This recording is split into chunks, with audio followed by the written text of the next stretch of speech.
So next up, we have my colleague Leigh Gallagher who's going to talk about one of my favorite topics, which is smart cities. Leigh, come on up.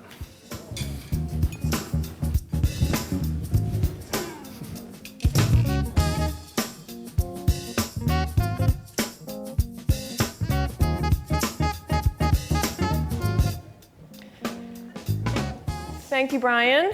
Good morning, everybody. So I want to just quickly introduce my three really incredible panelists here. Eric Spiegel is the president and CEO of Siemens Corporation, the US division of the German engineering giant, which is at the center of so much of this conversation. Jay Carson is the chief executive of the C40 Cities Climate Leadership Group, which is a network of global cities that is backed by Mayor Mike Bloomberg, designed to really talk about solutions on how to reduce greenhouse gas emissions. Before that, he was chief deputy mayor for the city of Los Angeles and a political strategist.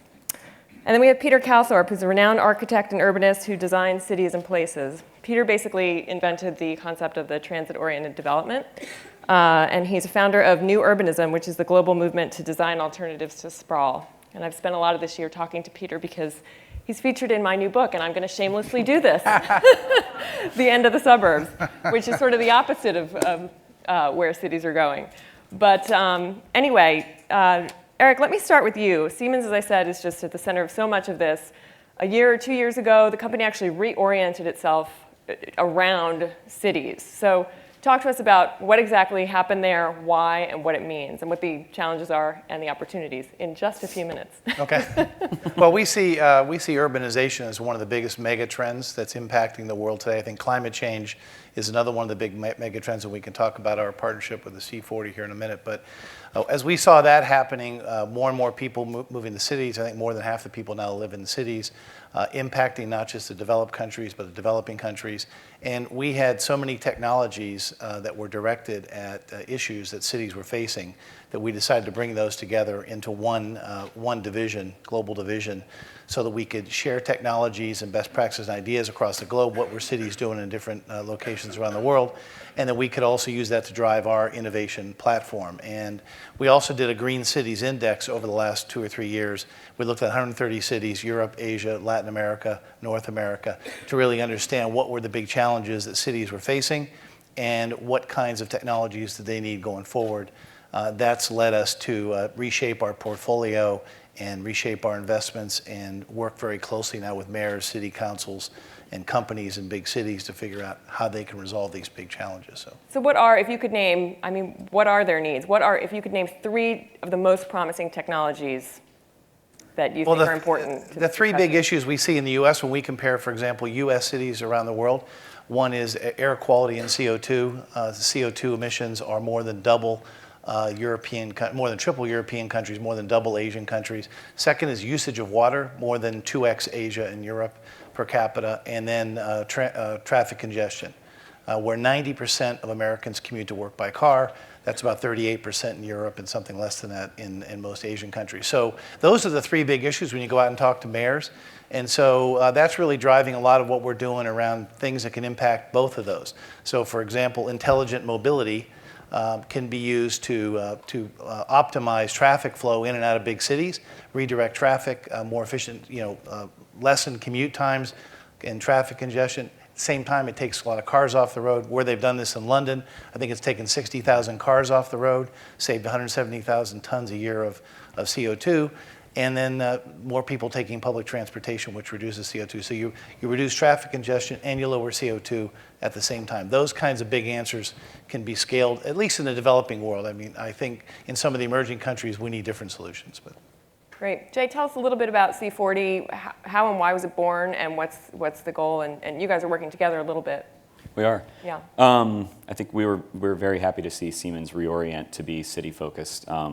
We are a city-focused organization founded in 2006 by Mayor Livingston of London and President Clinton, out of the utter frustration with the lack of action on climate change at the national level. Mayor Livingston looked around and said, I could call 5 of my fellow mayors in Europe and we'd have a medium-sized country. And we could make a real impact. And we're incentivized to do so because mayors are incentivized to do so. when decisions are passed downhill from a national level to a state level, they land on a mayor's plate, and the mayor doesn't have a choice but to do something about it. So we're founded in 2006. We're now 63 cities, which may not sound like a lot in terms of dealing with this massive impact. But if we were a country, we'd be the third largest country in the world, the size of Brazil and the United States combined, the fifth largest emitter of greenhouse gases, and the second largest economy, tied with China. Just these 63 cities. And we did a study last year, and C40 cities are currently on track to reduce greenhouse gases by about 250 megatons.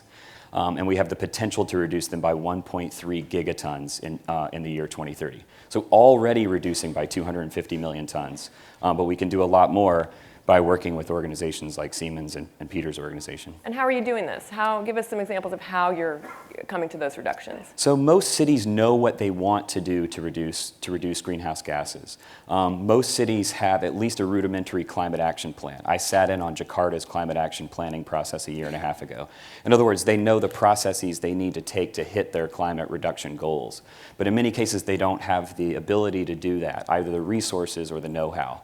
So what we do is, what I found when I was working at City Hall, the best resource for someone trying to get something done is someone who's already done it, who's in a similar position. So I would call a deputy mayor and say, we're trying to figure out how to, in this case it wasn't climate related, but we're trying to figure out how to privatize our garages because we were trying to get ourselves out of a massive budget hole. So I called Chicago, San Francisco, other places that had already done it and learned a lot of lessons from them. That's applicable to the way cities deal with climate change, whether it's bike share or bus rapid transit or hybrid electric buses or feed-in tariff for solar. So it's as simple as bike share, and it's sometimes as complicated as a very complicated technology. Mm-hmm. So we link those cities together through action-oriented networks, and we make sure to drive those to results. Peter, from your perspective, I mean, it's solving the problem is not always necessarily technology. Sometimes it's lifestyle, and it's the design, it's the blueprint. Talk to us a little bit about your work designing cities and where you think the potential for change can come from.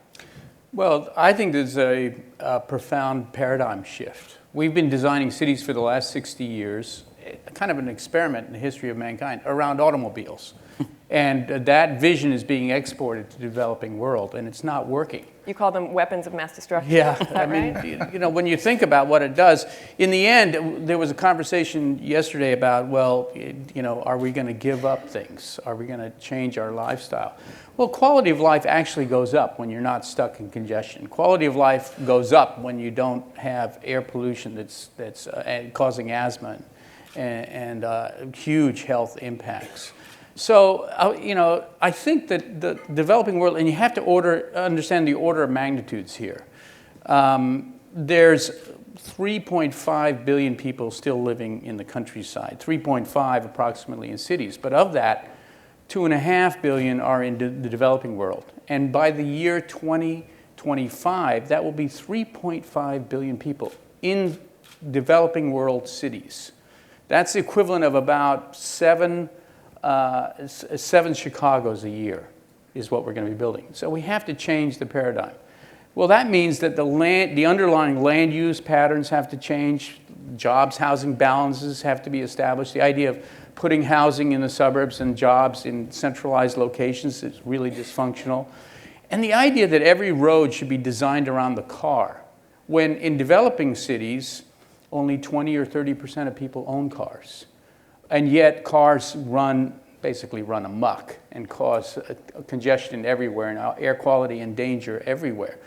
The work we're doing in China right now, we're looking at putting every third street as auto-free. Basically allocating public space proportional to who the users are. And the minute you do that, all of a sudden you have transit systems, bikeways, pedestrian environments that are ubiquitous and actually really serve the people of the city and create a better environment, a higher quality of life. So it's one of those win-win strategies. It's radical because nobody can even conceive of taking cars off streets. But in the end, that's the paradigm shift that's going to take place. But China's also building a lot of highways. They build a lot of everything. And this idea that they're going to hit a wall with cars is just emerging. Remember, it was 20 years ago that 60% of trips in Beijing were bikes. Now it's down to 16%. It's too dangerous to go out on a bike in Beijing now. And what did they trade it for? You know, air quality that nobody can breathe and levels of congestion that make us look like a free-flowing environment. And so they are just recognizing the huge hurdle that this represents and beginning to shift direction. They just instigated a lottery for automobile registrations in Beijing. Only, you know, they're cutting the sales per year in half. Now, this runs counter to their national policy of having an auto industry as a foundational element to their growing economy. So there's lots of contradictions in here and lots of challenges. But there's just no way you're going to add 2 billion people to cities through the year 2050 and expect them to drive cars. We need a new definition of what it means to be middle class, and it doesn't involve owning a car. Eric, what's your take on that? Do you think the automobile is going to be a thing of the past? No. We have a That's lot an of overstatement. Okay. we have a lot of big auto customers, so I'm not going to comment on that. But I do think that a lot of the solutions are getting more cars off the road, especially in these major urban areas, as I said. And so, you know, one of the things, you know, people talk about new innovations, but we already have a lot of the technology to get cars off the road.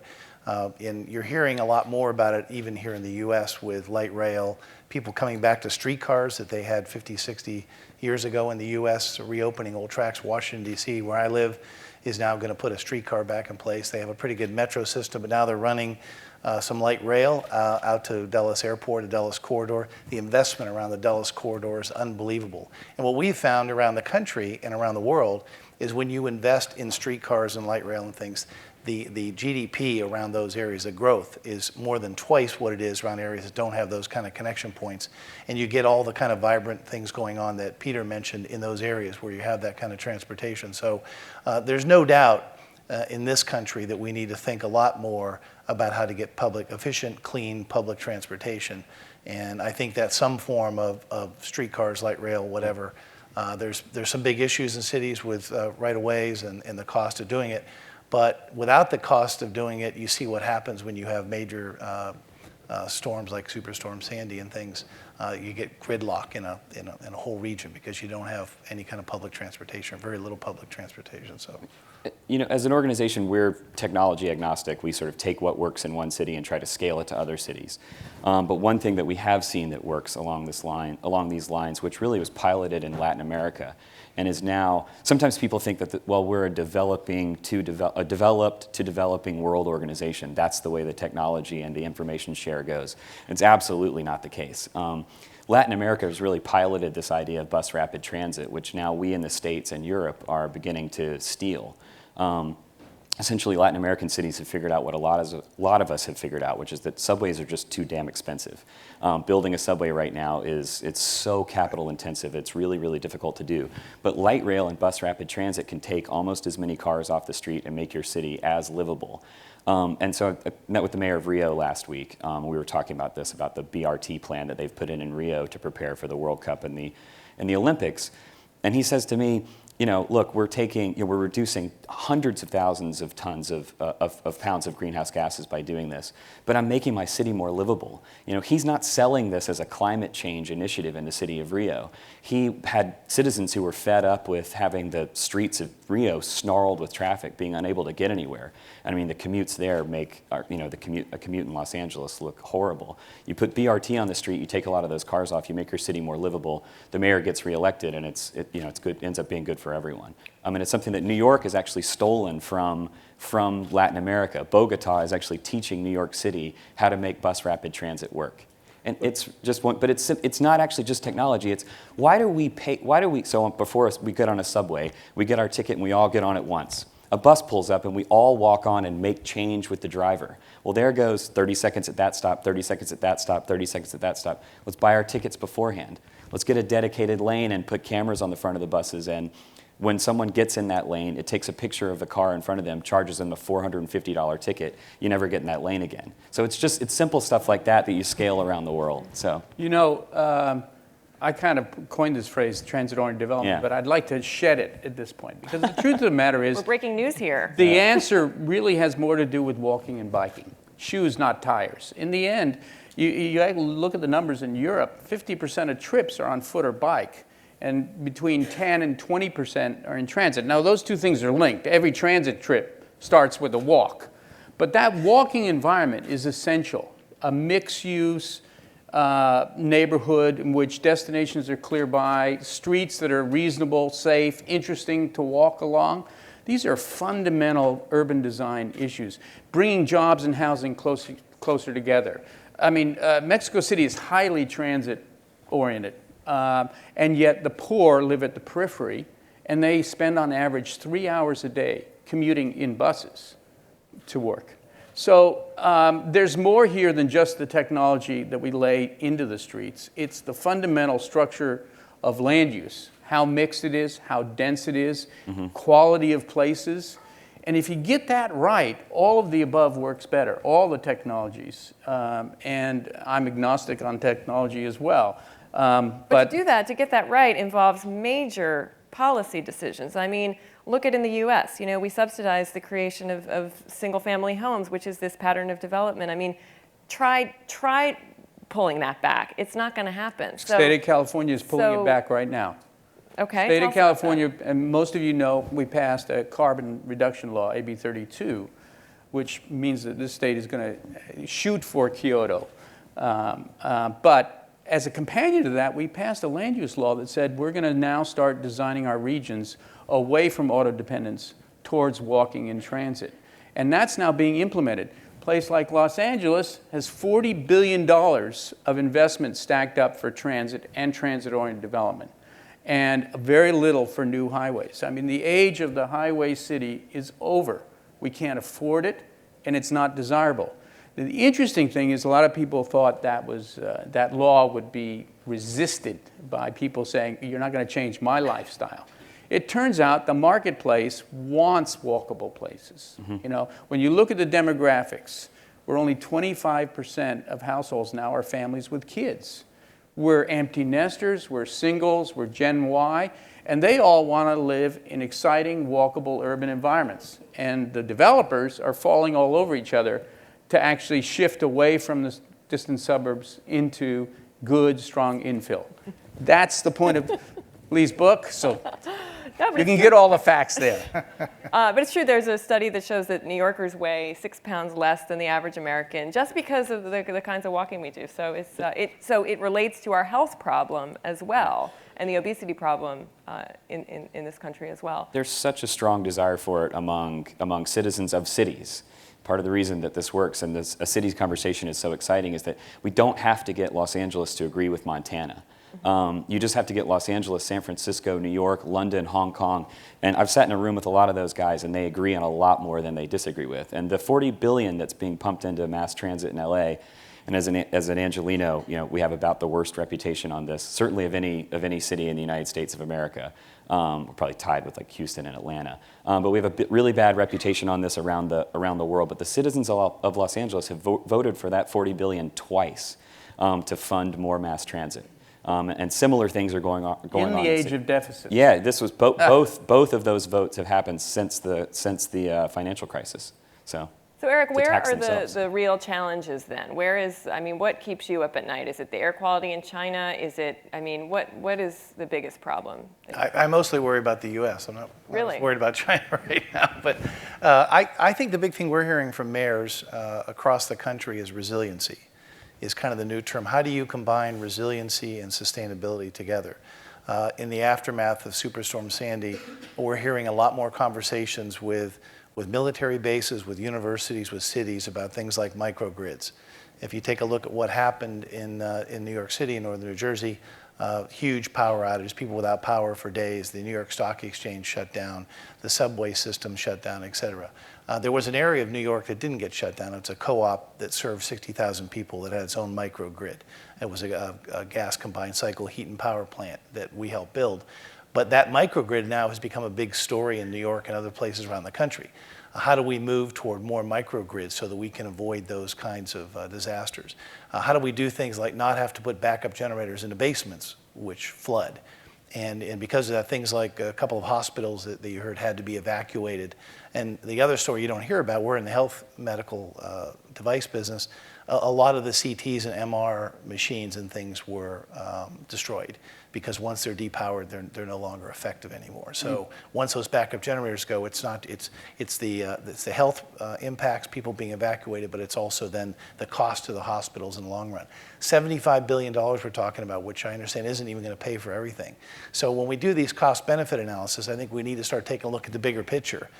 Because those kinds of numbers would dwarf any of the economics people were looking at in terms of putting in a smarter grid or microgrids, putting in the right kinds of backup systems, converting to cleaner power, more efficient power, et cetera, and better transportation, and even water system. One of the biggest users of power in any city is the water network. And so how do we make the water network more efficient, cleaner, et cetera, so that we don't have problems with that when we have some kind of a big superstorm. So this resiliency issue is now becoming a big story in cities. People want to know what are New York and New Jersey and those areas, what are they going to do differently? Are they just going to rebuild what they have, or are they going to do something different? And what does that cost, and how do I think about doing something similar for my city? And by the way, one of the cities that's always thrown out as a good example of what they've done in the last couple of decades is San Francisco, around earthquakes. And the money they've spent in terms of upgrading the buildings, the water system, and the power system, things to protect themselves against earthquakes. So it can be done in a much better way, and I think that's going to be one of the next big waves you see, at least here in the U.S. and maybe in some other developed countries. Yeah. I want to follow up and drill down a little more, because I think this dispersed energy strategy is more than just resilience. About 60% of energy is thrown away at the power plant. It goes up the stack, waste heat, and then in transmission losses. So by the time you get that kilowatt, it's only about a third of the energy. A lot of carbon, a lot of energy waste, a lot of cost waste. When you use decentralized systems like that and you capture the waste heat and cooling, you can double the efficiency of every kilowatt. Right there is a huge carbon energy cost savings. Simultaneously, you get the resilience in terms of, not the whole grid doesn't go down in these extreme circumstances. The most important thing is that you can only do it in urban environments. You need density and you need a mix of uses to reuse that waste heat effectively. You can't put it out in subdivisions in the suburbs. So it's another one of those synergies where certain technologies, the best technologies, only work in good urban environments that work best for people anyway. So there are all these win-wins. We're gonna have time for probably just one question, but before we do that, I want to read Siemens' list of the greenest cities. Siemens Green City Index I just think it'd be interesting for people to hear in the U.S. and Canada only. So number 1, as you said, Eric, was San Francisco. Then we have Vancouver. 3 is New York. Then Seattle, Denver, Boston, Los Angeles, Washington, Toronto, Minneapolis, Chicago, Ottawa, and then my hometown, Philadelphia, last. So anyway, I thought that was interesting. Yeah. The California cities do pretty well. The West Coast cities, because they've been at it for a long time, they've had plans, they've been taking action. The index looked at 10 major areas. The reason New York looks so good is they do have the least people commuting every day in and out of the city, so they have one of the best public transportation systems. Yeah, great, excellent. Does anybody have a question for our panel? Hi, Emma Stewart with Autodesk. The cities we speak to are setting sustainability targets, sometimes a bit blindly. They'd really like to play out what-if scenarios to understand the effects of a superstorm Sandy, the effects of a carbon price, etc. We'd like our technology eventually to help them essentially play SimCity for real. But one of the challenges that we encounter is a highly balkanized organization where you have city agencies themselves working from different data sets using different technologies. Are there examples you've seen of cities that have overcome that obstacle? Good question. So yes, it is a huge problem. And it's one that Mayor Bloomberg tasked us to take on when he became the chair of C40. We had very few cities that were releasing their greenhouse gas data because they didn't have a good handle on it or because they thought it would be misused. And we had those that did releasing it, it was like Babel. They were releasing it in 5 different languages. I don't mean literally languages, but 5 different methodologies, so it was impossible to compare apples to apples. We launched a project with the Carbon Disclosure Project, C40 and the Carbon Disclosure Project. We now have 85% greenhouse gas turnover greenhouse gas data turnover from our cities. It's accurate, it's reliable, it's forced the agencies inside cities to work together to give us that information. But I think the three of us on this stage are actually working together on something to move beyond that. Siemens and C40 are working together on a research management and planning network to help cities do a better job of just that. We're actually launching a risk index network in New York next week to help cities figure out, do you build a seawall at Battery Park City or put in a district energy plant in Harlem? Because there's no way to compare apples to apples in terms of resiliency and adaptation. And Pete, I don't want to answer for Peter, but Peter we were just talking about this backstage about how the three of us were working on this. We developed a model for the state of California in order to set targets that is scenario-based, that looks at different growth strategies combined with different technologies for the state to actually arrive at, well, what's a reasonable target for the LA region or for the Bay Area or things like that. That model is now up and running. It's being used throughout the state in order to not only set the targets, but facilitate design exercises, because scenarios are the best way to make decisions about the future. And then to actually monitor the performance of these areas. So that software is out there. We should talk. I want to thank my panelists. I also want to mention, I forgot to mention Peter's book, Urbanism in the Age of Climate Change. You can read a lot more about his thoughts on the topic there. And I didn't quite know what's happening. Maybe, Anyway, panelists, thank you so much. This is a great conversation. That means it's time up. It's time to go. Time to make change. We can take a hint.